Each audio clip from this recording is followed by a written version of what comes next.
si ton anxiété c'était pas juste dans ta tête, mais dans ta flore intestinale? Ok, attends.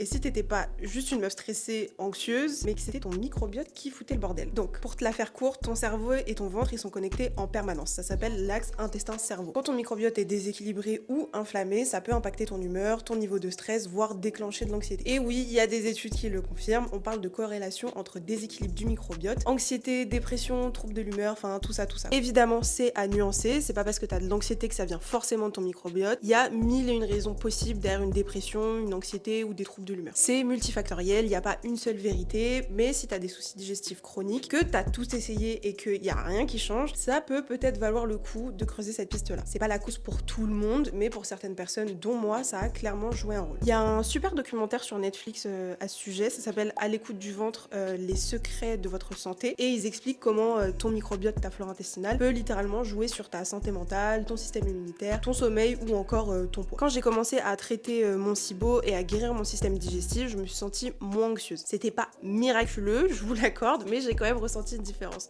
Un peu moins d'anxiété pour rien si vous voulez. Donc si t'as tout essayé, les thérapies, les compléments alimentaires, le yoga, le pilate, le matcha, et que tu te sens toujours aussi mal, bah peut-être que le problème c'est pas dans ta tête, mais dans ton ventre. Si tu veux en apprendre plus sur ton microbiote, abonne-toi pour continuer à suivre cette série.